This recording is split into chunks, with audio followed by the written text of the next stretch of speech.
Welcome to Growth Marketer Academy with Ryan and Andrea Eldridge. With 2 billion active monthly users, your customers are most definitely on Facebook. But reaching them at the right time with the right message takes more than putting up an image and an offer. Facebook offers a unique opportunity to build brand awareness and engage with new and existing customers.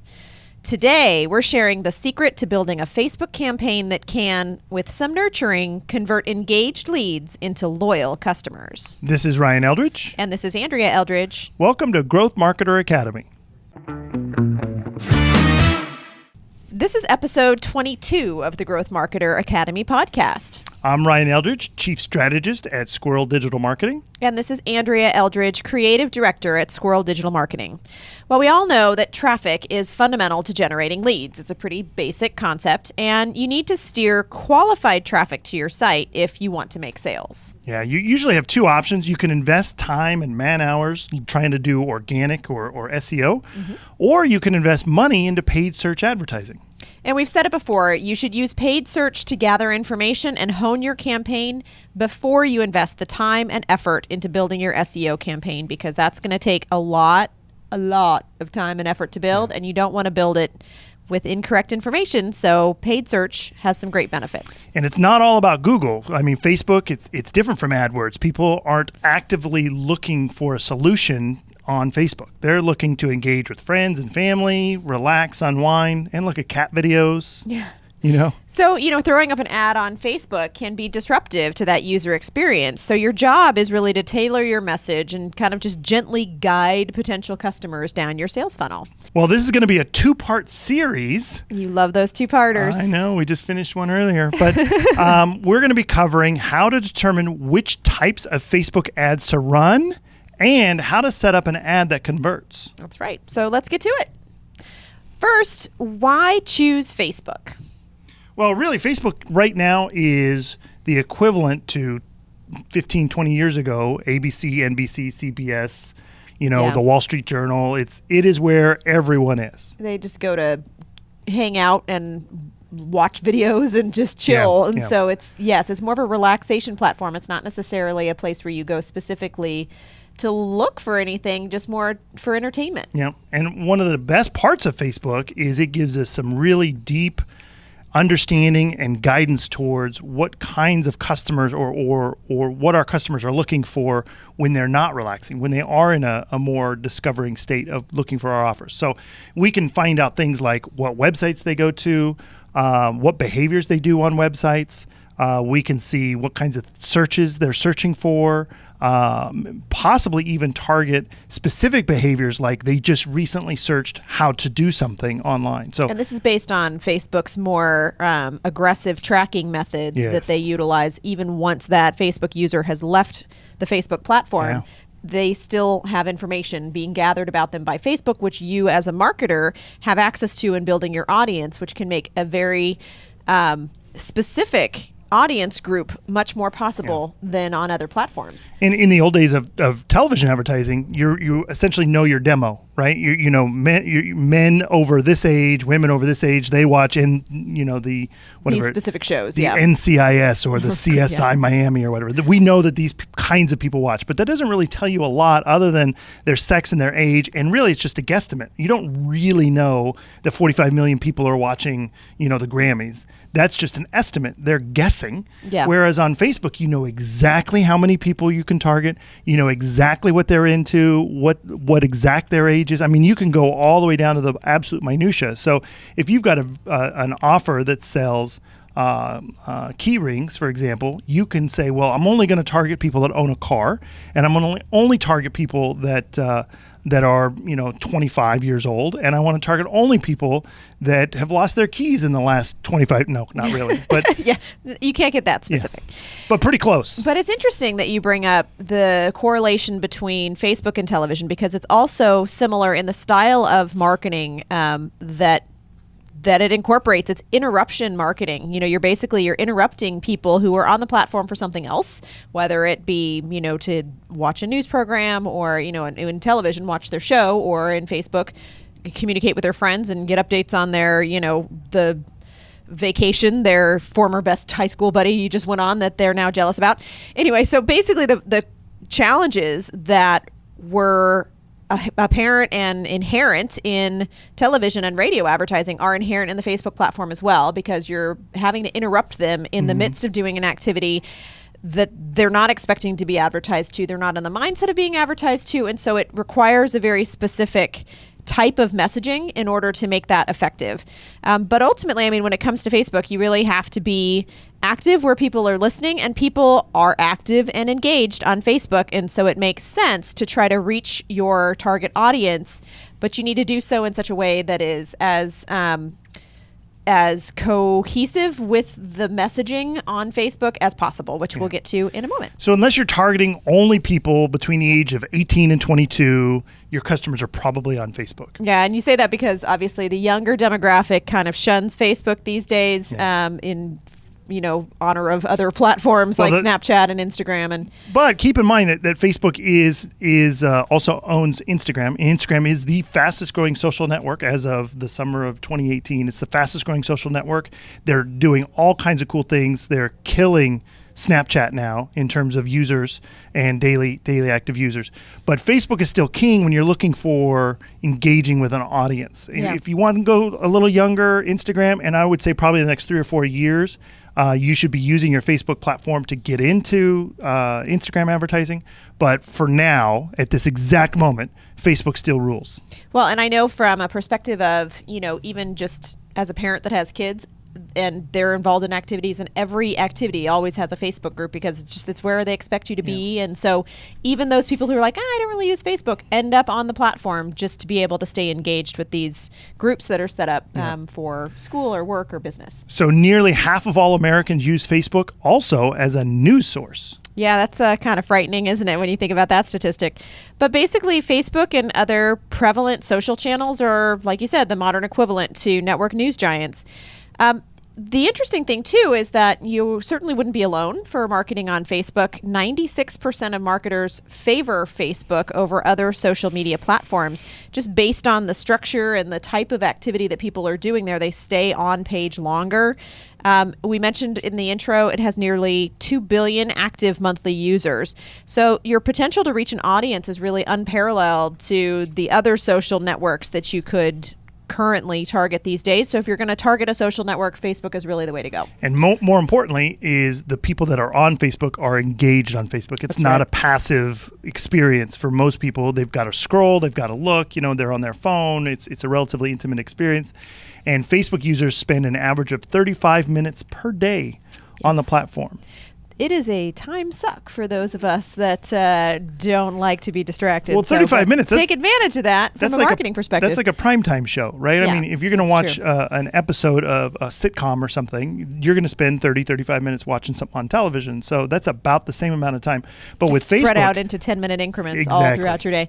Well, from my perspective, I don't know if listeners know, but I am generally understood to be the cheap one in our family. I like to say frugal, but, we'll go with whatever works. This is why I have more shoes than you. Yes, that's true. And so what I like about Facebook is that compared to other advertising channels, it's actually really cheap. The average cost per click for a Facebook ad in the United States is like 26 cents, which compared to most AdWords campaigns is like incredibly rock bottom and expensive. And that's statistics from Ad Espresso, but it's a little bit old. It's 2 years old. So that was in 2016. It was 26 cents. It's gone up since then. And Facebook's inventory has gotten tighter, which means that they're charging you more to show your ads more often. Because there's just not as many places to. So keep in mind that's a slightly old statistic, but it was the most current we could find. Way to bust my bubble. Sorry Whatever. about that. All right. The other bonus is that you can get great analytics. You mentioned this before in terms of the types of things that Facebook tracks, as well as tracking off platform. And that ultimately adds up to really great analytics for your campaigns. And instant analytics, right? I mean, you can know within an hour if your Facebook ad is working or not. Whereas, again, let's go back to the old days. You'd spend all this time crafting an ad or for a newspaper, or you'd craft an ad for a television commercial, and then spend all this time and money in production and creation, and then get it out there, and then not know for weeks whether or not it did anything. Maybe your direct response, you're selling magazine subscriptions or something. something, if the phone rang, it must be working, right? Yeah. But in reality, in Facebook time, we can know within minutes, seconds even, whether people are responding to our ad and whether it's good or not. And the benefit there is you can make adjustments to the style and the copy more quickly than other marketing channels because you can really react really quickly if for some reason it's not as successful or maybe it's generating the wrong kind of lead than what you were really looking for. And nowadays, I'd say within the last 5 years or so, people have gotten used to seeing ads in their Facebook feed. They've sort of accepted that they're there, which means that they're going to also accept them on other platforms like Instagram and Snapchat. They just, it's now expected. Whereas when Facebook first started, there were no ads. Yeah, and then when they added them, it was like this really like, what? What is that? And now you just expect that I'd say probably at least a quarter of your news feed is going to be ads. But most of the ads are still relatively Inobtrusive. Yeah, they're designed to blend in with the experience that you're already having. And that's the whole point. That's what Facebook wants. And it's going to really... I don't know what word. Not interrupt the user experience.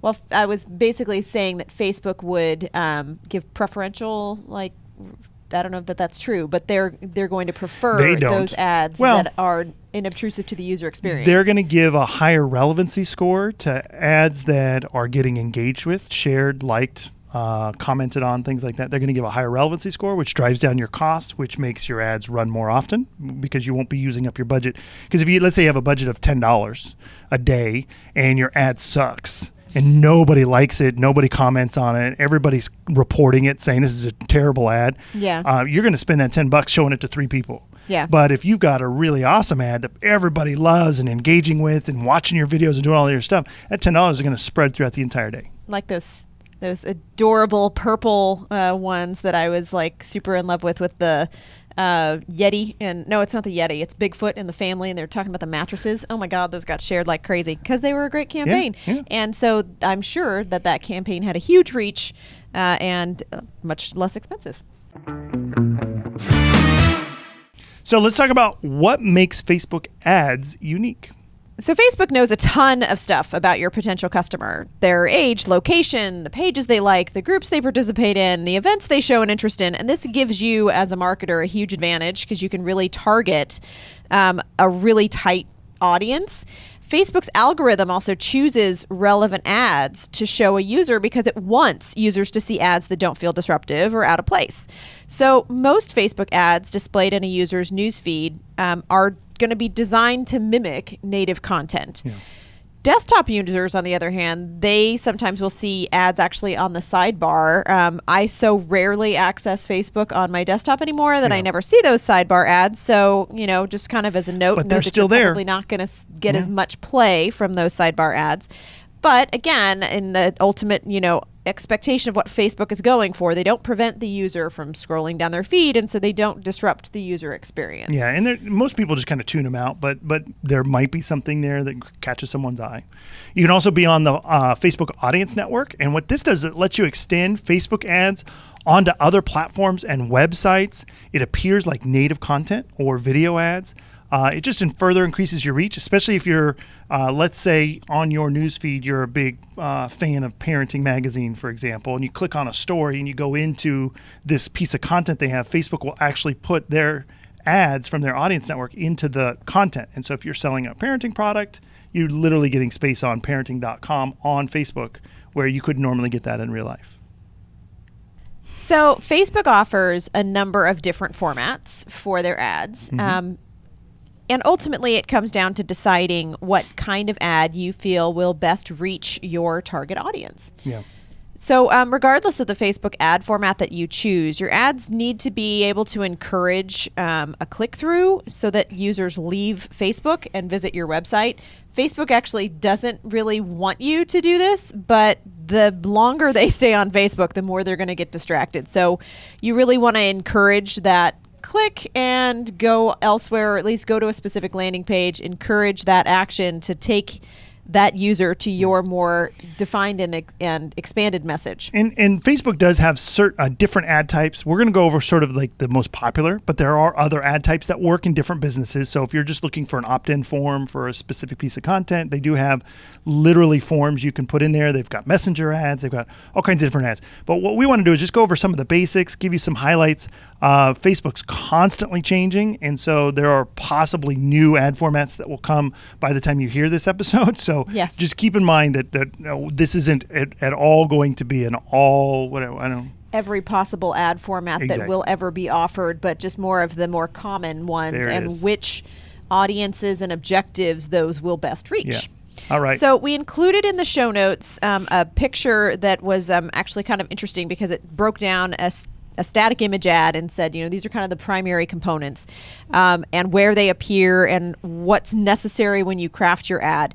So, it mentioned some of the highlights that we'll go into more detail on in a few moments. But if you just kind of want a quick overview, it basically shows you want a short and punchy headline. You want an appropriate landing page URL. So you want to make sure that your URL isn't this long, weird address that isn't clear where the person's going to be going. sales.mywebsite.com/I'm going to sell you everything /buy now /yesterday, today, tomorrow. Yeah. That wouldn't be great. You want to start off at the top of your ad with something that's relatively intriguing in terms of text-wise, but know with a static image ad that's really where the bulk of your text is going to appear. So, but something that's going to encourage someone to click on the message. Again, unique and eye-catching, high-quality image. If you're going to use a static image ad, or the same applies for video, you always want to make sure that it looks good, because otherwise you're just wasting your time. And it should also be appropriate with what you're talking about. Yes. I've seen so many ads where some guy's like skipping rocks, and then he turns around and he says, I'm here to tell you about how to get Propecia or something. Or there's, some other ad where it's like a cartoon of like a cat beating up a mouse, and then all of a sudden they're like, we're here to talk about, air conditioning. And you're like, what? Yeah. It's like, they're literally using these weird images or these weird videos or GIFs or whatever. Just to catch your attention. But it feels... You tricked. Yeah. And you don't like it. And nobody likes being tricked. It feels dishonest. So they just scroll past it. So just don't do it. Even if you get a lot of clicks on those ads, you're not going to get a lot of customers on those ads. That's right. And they're not going to be the right ones. They're not going to convert for you. All right. So the most common ad formats, I know you mentioned this isn't all of them, but some of the most common ones, clearly the static image ad. Yeah. That's really the kind of the... what used to be the leader, although they're really pushing more towards video. But we'll start with the image ad. But essentially, it's an ad that appears in the newsfeed. It's just an image, a nice image with usually some accompanying text. And then there's usually a CTA, something like download now or click here or shop now or know more or learn more or whatever. The goal is basically that clicking anywhere on the ad is going to lead them away from Facebook if you can manage to do so. So you want to upload an engaging, but as you said, relevant, clickable image that is relevant to your offer, makes sense with what it is that you're trying to do, or not offer, but even just what your intent of your ad is. Mm-hmm. And then Facebook has a recommended image size of, I'm going to let you say that, because 1200 by 628 pixels for best quality. But keep in mind, if you use that format, that is sort of a letterbox type format, and that won't work with Instagram. And when you're using Facebook's ad platform, you can place the exact same ad also on Instagram. So if you're using an image ad, which would work perfectly on Instagram, you got to be careful that if you're going to use the 1200 by, you scroll past it, 1200 by 628, you might want to consider, instead of using a letterbox format, using what's more considered a portrait mode. And you can get all of these different sizes and stuff just by looking at Facebook ad, just doing a Google search basically for Facebook ad formats, and it'll give you a bunch of different sizes. Yeah, I mean, obviously the main thing you want to avoid here is crafting this perfect image and then realizing as you go to post it that it looks really wonky when you try and get it to load in the ad format. So check out your image and resolution recommendations before you go too far into creating that, ideal image. But make sure your image tells a story. Make sure that it captures attention and leaves a lasting impression, just like any other image. If you were going to be posting a picture of your kids on vacation in Punta Cana, which we just were at, if you're going to post an image of that to show your friends and family, you're not going to choose an ad that is just like, look at the back of my kid's head while we were walking to breakfast, right? You're going to choose an ad that tells a story that's interesting and maybe even provocative, like, oh, look at that. I want to know more about what's going on in this ad or this video or this picture or whatever. And it's the thing that's going to stop them from scrolling. Yeah. So you want to make sure if you're using a static image ad that image is worthy of stopping. Yeah, and for the love of God, no stock photos. Oh gosh, yeah. Stay away from it. Yeah, stay away from it. What you're trying to do ultimately in an image ad is sort of mimic what they would normally see on Facebook. So amateur is better than real professional footage, right? So if you've got like a really great professional photo, unless you're doing wedding photography, stay away from it. That's right? true. You want to go look something that's kind of looks like you'd use your phone to take a picture, and not everyone who uses a phone can take good pictures. So maybe slightly off center, maybe a little grainy, maybe with a little filter on it, something like that would all be fine and acceptable. But if it's a perfectly shot, beautiful scene of a beach, and your book, people are going to be like, oh, that's an ad. Yeah. Yeah.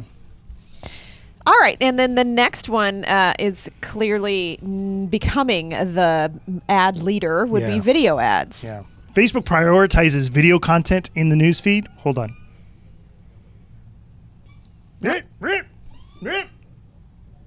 Ambulance. Whoop, whoop, whoop, whoop. Sounds like we're at a rave. Whoop, whoop. Okay. So another format of ads other than image ads are video ads. Facebook prioritizes video content in the newsfeed. Videos now also autoplay. Not everyone is autoplay now. They've actually determined that not everybody enjoys all of their ads getting autoplayed. Have you noticed your ads have stopped being autoplayed? They autoplay. Well, mine still do. I think I opted in to allow that. See, I to said still be the no. case. Yeah. I don't want to see that crap. Yeah. So keep in mind that your ad may autoplay or it may not autoplay. But it also video gives just great reach. I mean, we've done multiple tests with multiple campaigns, multiple products, different brands, and the video ads always convert better. Image ads, we really want them to work because they're so quick and easy to put up. Video takes a little bit of time and energy, but they just get better results. Yeah. Well, although I will say it probably depends on what it is that you're selling to a certain extent. Would you agree in terms of like if you're selling, I don't know, like a webinar or a static item, like a picture of the item versus like a video about it? Like, I mean, we did that. We did that for a credit union client of ours, and we did a static image ad versus a video ad, and the video ads just worked every time. Well, and now that I even say the words aloud, it occurs to me that you're not really using Facebook as a platform to direct sell anyway, and so I mean, for the most part, some products have done well with the direct sell campaign, but the video just generally does a better job at selling what it is that you're trying to sell because you just have more time to be engaging. Yeah, it's more interesting to look at. You're going to pay more attention to it. But if you're going to use video, make sure that you get a transcript. Now, Facebook will give you a transcript. It's not always perfect, so you might want to look at it before you apply it. Make sure you read through your transcript, before you just post it. But you can get that little closed caption transcript at the bottom of your video so you can roll it because even though they autoplay, they don't autoplay with sound.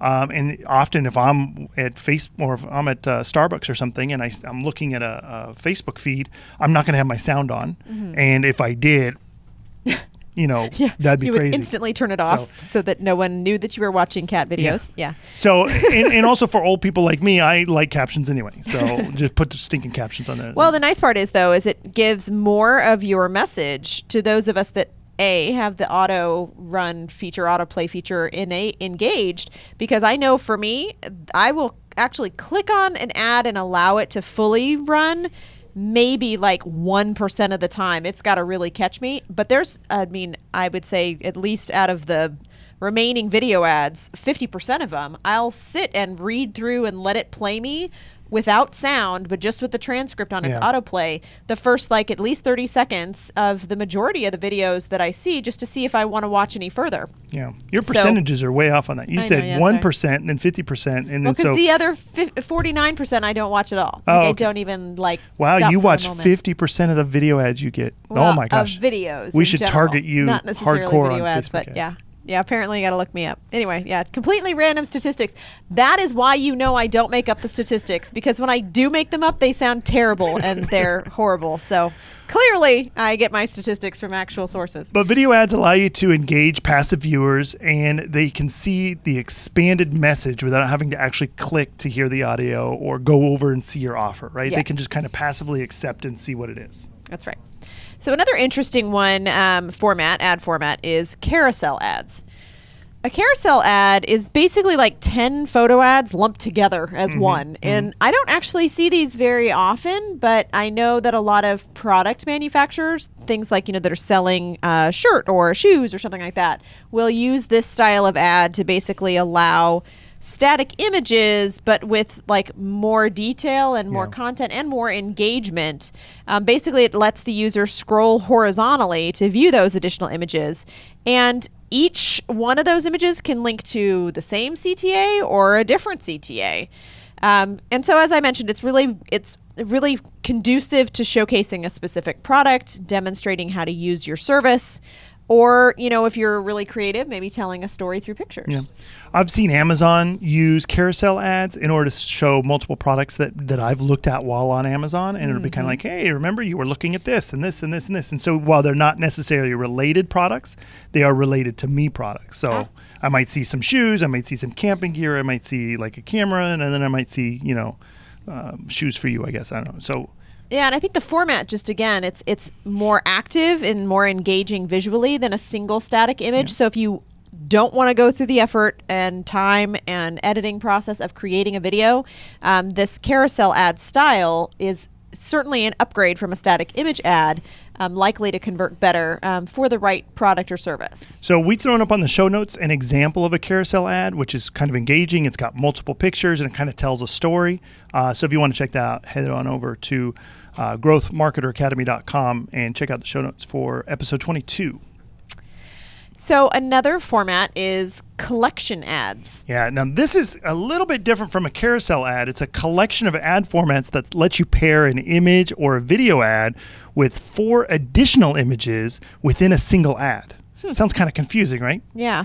So, but it lets you create an immersive experience and complement your main featured ad with themes and stories. So it's kind of like having a landing page within an ad all on Facebook. So you're not asking the user to do a ton of stuff. Once they see the ad, they click it, and then they've got all these other options just kind of open up below it. So it's it doesn't take you out of your news feed to go to a landing page. It literally just extends the ad into their news feed a little bit further, and they can kind of engage with the rest of the ad. So, and it seems like the times when this is most effective is when it starts with a header video, and then the static images are below that video, either to give snap images of something that is featured in the video that they might be interested in seeing more about, and then allows the viewer to basically click on that static image and go, oh, well, I liked the jacket that was shown there, or I like that bag that was in the video. And then the video is more, entertainment style, telling a story of seeing those products in action. Like we put up another version or an example of this up in the show notes, so you can kind of see what we're talking about. But places that would really work great on this is e-commerce. Imagine if you did I don't know why nobody does this. They should totally do this. Everyone steal this idea. This is awesome.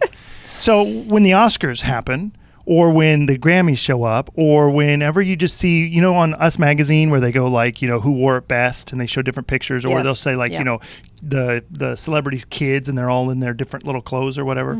Why wouldn't they? Because people who are into Us Weekly are super easy to target on Facebook. Yeah. Why wouldn't they say, hey, look at this picture of these 3 kids wearing these 3 different clothes that are famous celebrities, and then when they're looking at it, all of a sudden it pops down below and it shows where you could buy each one of those items. Or knockoff versions. Yeah, or that knockoff are, versions, right? actually significantly less expensive. Yeah. Why don't people do that? I mean, that just makes sense. Like, if I'm into celebrities and I'm into celebrity watching and I see Kim Kardashian wearing a particular thing or whatever, I would totally click on that. Oh, I'm buy that. Don't be like Kim. Yeah, I think that they do it in magazines because they do. They show you where you can buy the item that you saw on this person. But I'm going to start following Us Weekly and People Magazine on Facebook and see if that happens. Social media in terms of because that would just celebrity make sense. magazines. Every time Kate do. Middleton walked out or Meghan Merkel walked out of her door wearing something fancy hat, I would sell a shoot ton of that stuff. All right. All right. Well, that's just a few of the various ad formats that you can pick from. But really, amongst all these choices, how do you decide which ad type to use? So some ad types are naturally better suited for certain objectives than others. We were just talking about e-commerce for one particular ad type. So for an example, let's say your objective is to gather leads. Okay. Running an image ad that leads users to an ungated blog post would kind of be a mismatch, right? Mm-hmm. Because they're going to see this image, they're going to, and then all of a sudden they're off Facebook and they're onto this other, and they're like, I don't know what's happening here. Yeah, and I mean, if your objective is to gather leads and just sending them to blog content, they're going to be like, okay, that was great, and then go right back to Facebook. So and if your CTA is like, sign up for my newsletter because I'm in 1982. And ultimately, this is going to negatively impact the effectiveness of your ad campaign if you don't properly match your ad type with your objective. So the nice part is that Facebook really structures their whole ad creation process around starting with choosing your objective, and they help you to match your objective with an ad type by asking you to select where that potential target is in your sales funnel. Yeah. So when you go to your ad and ads manager, you're going to see basically it says, what's your marketing objective? And it actually has columns: awareness, consideration, conversion, and then breaks those down into under awareness. Is it brand awareness? Is it reach? Consideration, are you looking for traffic, engagement, app installs, video views? When you select one of those options, it will really help you to tailor the ad that Facebook recommends for the objective that you are looking for. It also allows Facebook to decide once your audience starts engaging with your ad, which ones are going to be most effective. Like for an example, if you obviously click on every freaking video ad you see, as you just said. I don't actually. I just let them autoplay, and they're tracking that. They know how long I let it play. So they would say you would be in a specific category. If I'm running a video ad, Facebook would show my video ad more likely to you than somebody like me who has my autoplay turned off, who I just quickly scroll past that stuff because I don't want anybody to know. I don't want to see any of that stuff. Yeah. So you're going to be shown that content more often than I am. So one of the things about choosing your objective is everybody freaks out about choosing your objective. It's really confusing, and there are probably a million blog articles about how to choose your objective. But if you just think about it this way, what is it ultimately that you're trying to accomplish? And if your goal is to drive traffic to your website, guess what? You're going to choose the traffic objective. If your goal is, I just want to let people know that I've got flowers for sale, well, that's more brand awareness, or I just want people to opt into my webinar, that's going to be conversion. So you just have to really be honest with yourself about what you're looking for, because as I look at that, when I first was exposed to this sort of thing, I'd go, well, I want all of those. Yeah. I want traffic, I want conversion, I want brand awareness, I want them all at the same time. Well, you can't have them all. You'd have to run 15 different ad campaigns, all with different objectives, which you certainly can and probably will at some point. But when you're setting up your first ad campaign, what's the most important right now? So the other thing, obviously, I think if you ask most marketers what your objective is and make them narrow it down to one, they're going to all say, well, I want to sell my stuff. But the other key factor here to keep in mind is what process your leads are in terms of knowing about you and your company. You can't just start with a sell conversion ad to people who've never heard of you before, and don't have any trust in your brand and aren't like familiar with you. So you should ask yourself, do you have an existing website? Do you have an email list that you already market to? A new business venture is going to have to start with awareness. You can't skip the sales funnel process and go right to the end, or you're going to put the money into an ad that everybody's going to feel is disruptive, and like they're going to be like, why are you just trying to sell me this pair of shoes when I've never even heard of this company or brand before? But an established brand that has Facebook followers, that's already got a Facebook community of people that are engaged and interested in your brand, you do have more options in terms of how you approach that messaging. So just to put a little bit of a spin on that is, ultimately we're saying that it is less likely to work. It doesn't mean that it won't work. That's you certainly can. You take Billie Jean Marketing down in San Diego. He built an entire business on doing direct sales in Facebook with these, taking service businesses like yoga places, chiropractors, the cryotherapy where they can freeze your fat off, stuff like that. Doing specific ads, running campaigns of like coupons or gift cards or certain percentages off or sales or whatever. He does that, but you have to have a really tight targeting. You have to have relatively good ads. And you're still going to spend a lot of money to run those ads.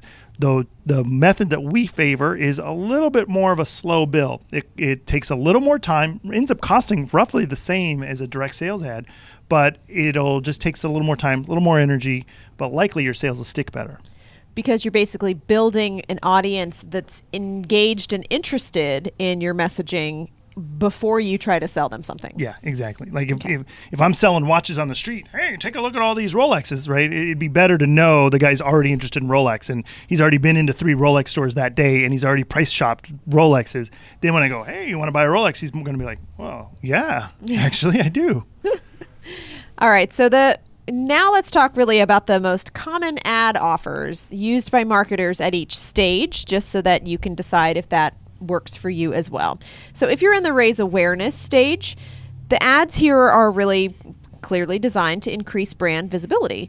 They are best when they provide users value without asking for anything in return. So this isn't the stage where you're going to be asking them to provide you with, even an email address, or, you're not going to put anything in between what they see and what you want to show them to develop that start of that relationship with your brand. And you'll see this a lot on YouTube instead of just Facebook, where people will create an ad around, like, say, a review of a product, or they'll do a quick how-to video and here's how to do something. We talked about one that we had a how-to video on how to light your pilot light on your water heater. These are all things that are educational or entertaining that aren't asking me to do anything other than engage with this ad for as long as it's there. Well, and if you were a plumber or a water heater sales company, then you could create that video, and your Facebook ad would be to basically promote that video without requiring that people give you an email address or provide their name or information. Just you're showing it to them saying, hey, if you have a problem with your water heater, here's how you fix it. Like, you're providing information, establishing yourself as a source of information. Your goal here is to get users to follow your brand page and engage with future offers. In this raise awareness stage, you're not doing the offer itself. Correct. So some ad styles that are good for raising awareness would be, as we started to mention, promoting ungated content. So these ads lead users to a specific piece of valuable content, ideally on your website, again, because you want to, if you can, get them off of Facebook so that they don't just move on and get distracted by the next 17 videos in their newsfeed. It provides something that's useful. It can introduce your brand as a solution to a problem or a pain point. Can provide helpful tutorials or establish yourself as a thought leader in the market. So common content here would be a blog post, an infographic, a helpful video. Again, it's ungated. That means you just click through to access the content. You don't have to give an email. There's no cost. That's another probably major thing to mention here. That means there's a low level of commitment for that user. So in this case, an image ad could suffice. But as we've mentioned, video is always better. Something a little more engaging just to get that user to actually stop and see your ad and Yeah. click on it. And you want to make your ad copy relatively short, the text that's above the image. You know, you don't want to give them a big, long ad copy they have to look through. Oh, and you certainly want to make sure they don't have to click a see more option, because that's going to just be like, eh. I mean, we all have such low attention span these days that even just clicking see more, you're like, really, how engaged am I? Yeah. Yeah. So you basically want to hook users and get them off Facebook as quickly as you can. So you could here do a promotional offer. I know I've basically said in the last one, don't do an offer, but you could offer something that's free or risk-free. And basically your goal here is to lure potential leads into engagement. So you could give a free trial offer for your software. You could, basically it can work for really inexpensive purchases. Your thing with raising awareness is you want to make sure that your entry point is very low. Like the user doesn't have to engage. Even providing an email address at this stage requires that user to stop and think and go, is it worth it? I don't know. So low commitment. You could use an image ad if you want to. Short copy. We gave an example of a promotional ad that Dr. Pepper did that was actually a really interesting awareness campaign, because it was an image promoting a tuition contest that they were running. It was like the tuition giveaway. And it was basically a promotion of a contest that they were running. But the interesting thing about it is it really would encourage people to share that ad amongst other people that they thought might want to enter this contest. And so it'll increase your reach. There wasn't anything, it just basically like gave you the opportunity to enter the contest if you wanted to, but if you didn't, then, you certainly didn't have to. But it ultimately presented that Dr. Pepper brand as altruistic and charitable, established goodwill for the brand, and it wasn't trying to sell their product. So, it just basically gave viewers, even if they didn't drink Dr. Pepper, they still got to see Dr. Pepper in a good light and be like, hey, and maybe share it amongst their friends. So that was kind of a win. Yeah. So in the consideration stage, ads in this stage generally target users who are already familiar with the brand.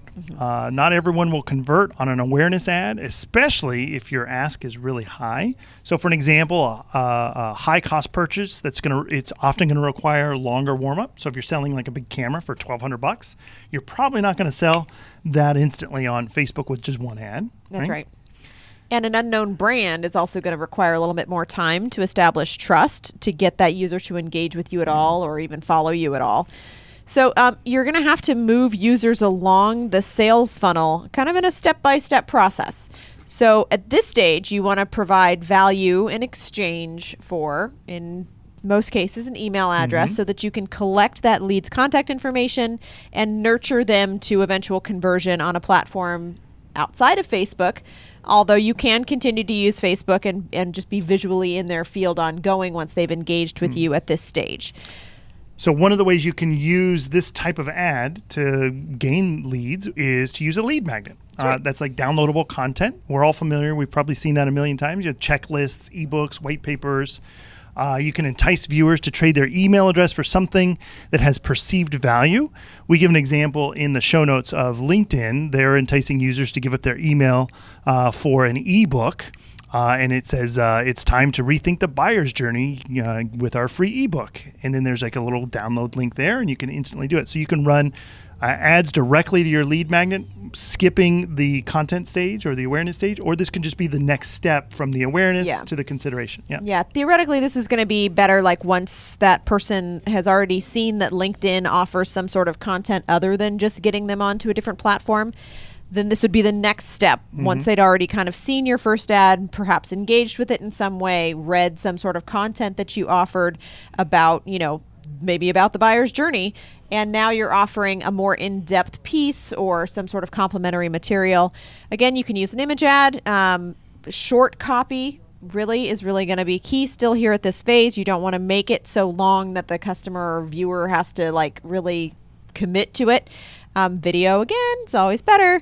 But your lead magnet really should do the talking for you. So, And in this also, I mean, you mentioned short copy, and I agree that most times that's probably going to be the way to go. Keep in mind, though, that there are times when you can use longer copy. Frank Kern, for an example, he is a huge fan of using long copy because if he's trying to get them to do something and opt in directly on Facebook, he doesn't want to take them off to a landing page where they can get lost. He'd rather if give them all of the points that he needs to, and they call that long copy on the ad. And so it might be, a page you're gonna worth have of to ads. see more though on that one. I don't know. Oh, you will, but that see more, if the lead magnet is important enough and exciting enough, they will click it. So what we're saying is that not everything works in every situation. We're giving you real generalities, but maybe test it. So if you're running directly to a lead magnet, consider a short copy ad and a long copy ad. Consider a video ad with short copy, a video ad with long copy. I mean, there are different ways to do this. Yeah, and that's a good point. Is really in most cases when we do in a Facebook campaign, we typically run several versions of the same campaign just to see what resonates more with that target audience and what happens to engage better. Sometimes it's, like you said, more information on the ad level. Other times they want to click through and see that more information on another page. So another type of consideration ad is entice participation with a quiz or a survey. Yeah, that's right. So quizzes and survey-based ads, the benefit here is that they have a really high engagement rate. You're basically getting that user to provide you with information for free that ultimately is theoretically something that they're seeing as a form of entertainment or value to them in some way, shape, or form, while you're also gathering a bunch of information, but it keeps them on your ad and engaged with your message for a significantly longer time than just watching a video or watching an image. And this is where Cambridge Analytica got in trouble. Ultimately, they had these little personality contests that they would take, and then they would get all this information about your personality and your type, and match that with your Facebook profile, and then boom, they would send that off and sell to Donald Trump and all of the other election committees. So you're basically gamifying conversion and data mining when you do this. Absolutely. And asking people to voluntarily give you information in exchange for some silly little, like, how much do you know about? I mean, which Star Wars character are you? Yes. How many Disney princesses can you possibly identify in this photo? And meanwhile, that tells the, eyeshadow company that you probably are a good candidate for that princess palette line. Yeah. Basically, it reduces a user's guard and it invites them to participate in something that should hopefully be fun for them, or, like I said, at least useful or engaging or helpful. And theoretically, upon completion of that quiz, you really should be revealing either an insight or something that's going to drive further action for that to be a successful campaign. So, for example, you'd want to motivate them to sign up for your newsletter, for more info, for cool content. So if they like what it is that you've provided or given as an information, at the end of this quiz of like, here's what your personality says about you. And it says you should buy this princess color palette for your eyeshadow. So that's one option, but also you can give some sort of enticing offer if you want to encourage a participation or, a purchase.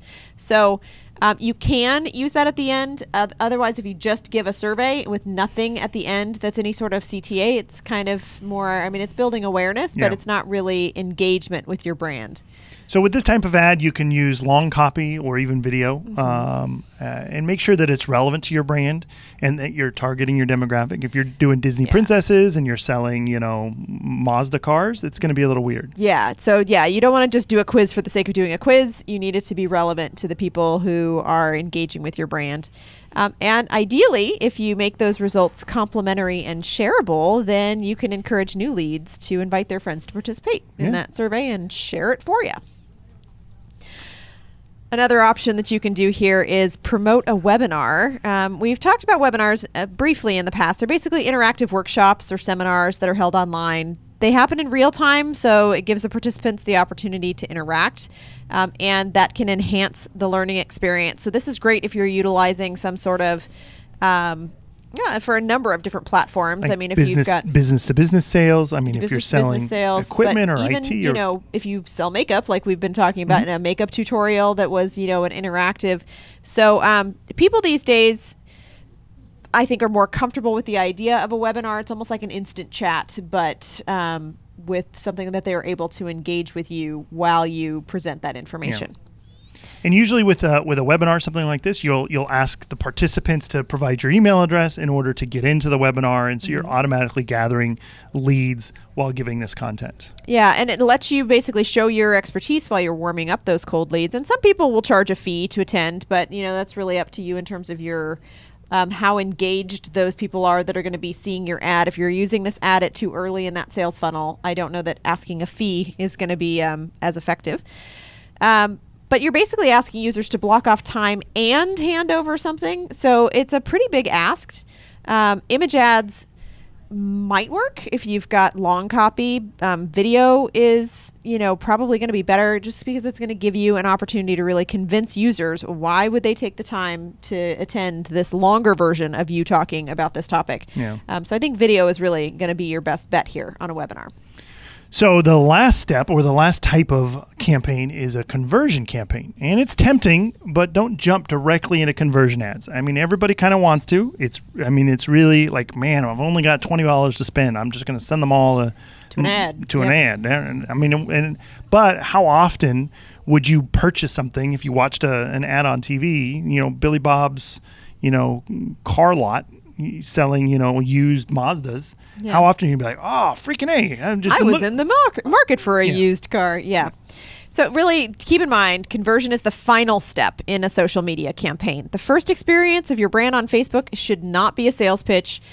This is, again, harkening back to that disruptive marketing. It's going to turn off your Facebook user that's not in that mindset. So you really only want to go to conversion if you have existing interested followers on Facebook, or if you have a history with a customer and you've uploaded that customer list into your Facebook audience development process. And these ads really are more traditional marketing style. They're designed to get that viewer to take action. So a lot of the tips are going to be pretty standard marketing, structure here in how to do these ads. You want to create some urgency, like with most other ads, keeping in mind that if you make it too fluid of like, hey, our stuff's great sometime, anytime, I don't know, whenever you want to come back and buy something, you're not going to get that person to do anything immediately. So you basically want to use this ad to prompt the user to make a purchase. And because of that, your ask is really of what you're asking of that viewer of that ad is bigger than just asking them to give you an email address or some information.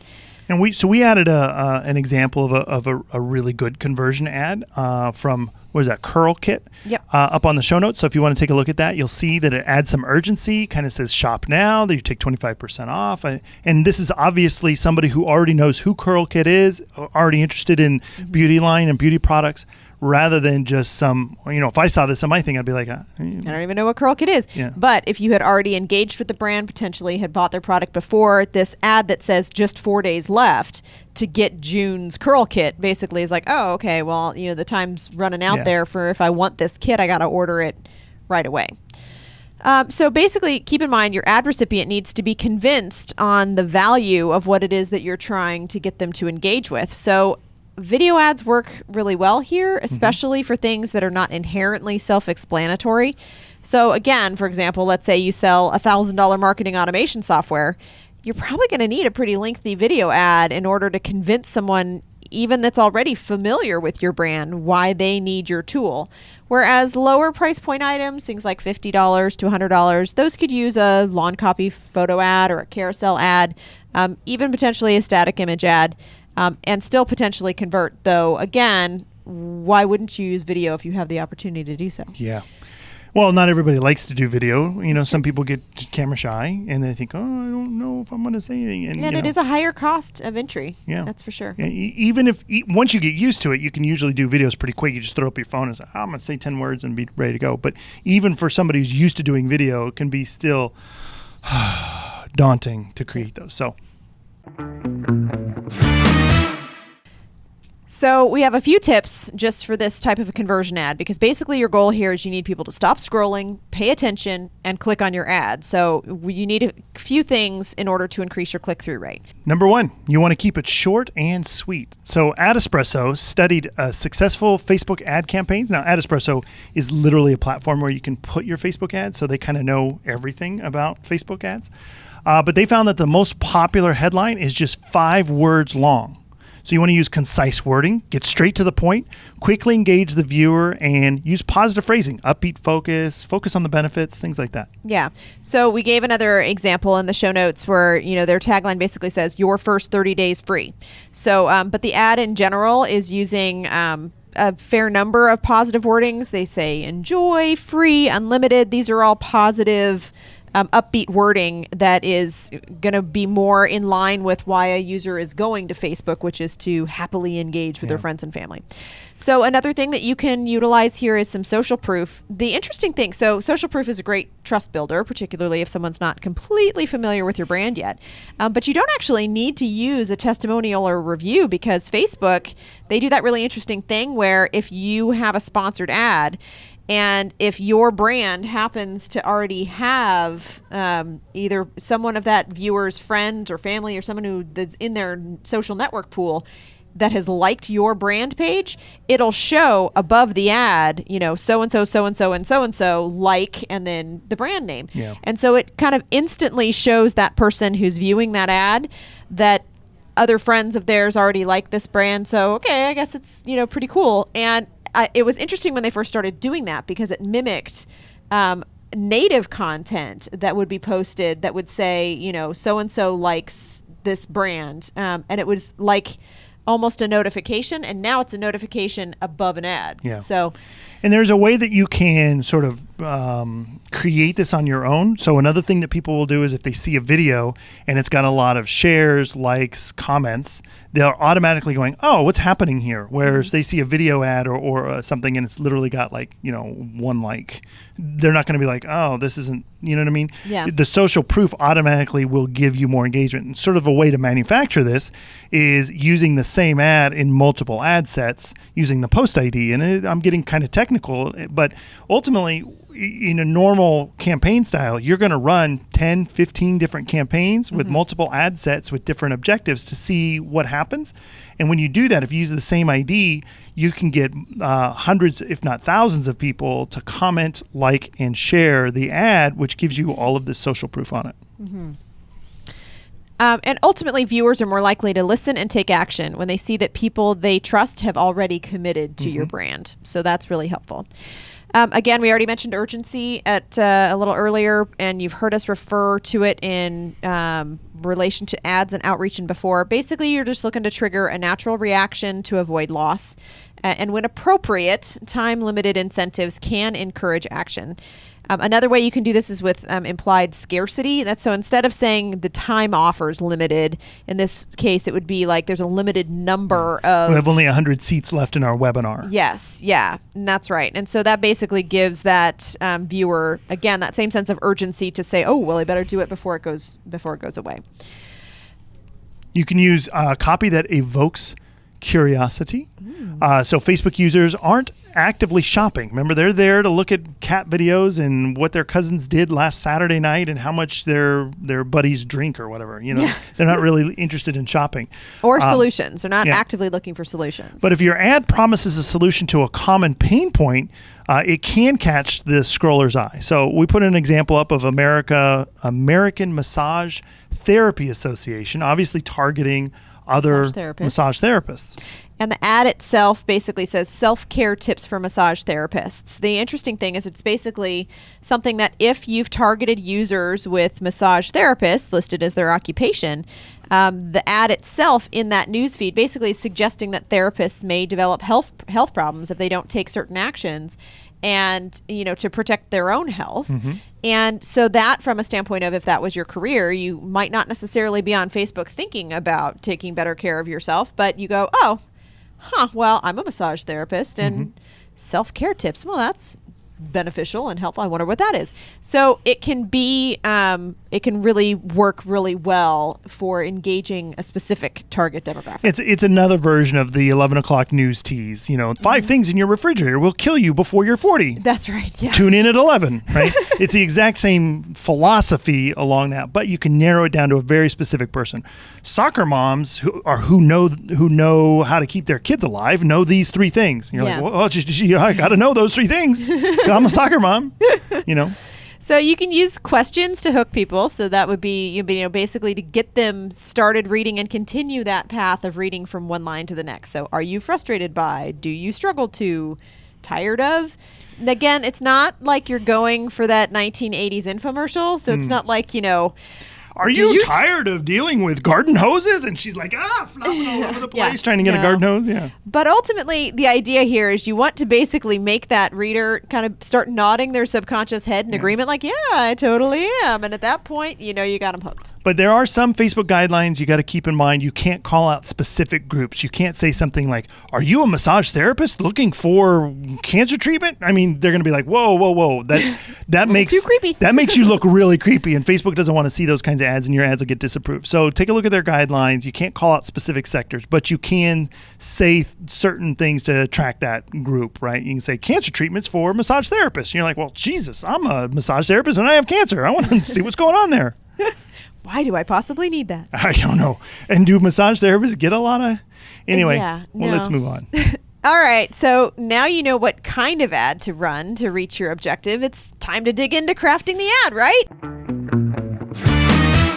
Yeah, let's get started next week. Oh, man. Just when it was about to get good. Next week, we'll take you step by step through the process of creating a Facebook ad, from setting up your campaign and setting up your budgets to measuring your success.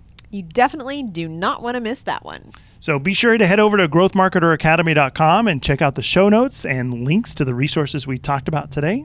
And if you've gotten useful tips or anything helpful, or just because you like our podcast because we're awesome, then make sure to rate it on whatever platform that you're listening on. I'm Ryan Eldridge. And I'm Andrea Eldridge. Thanks for listening to Growth Marketer Academy. This has been Growth Marketer Academy with Ryan and Andrea Eldridge.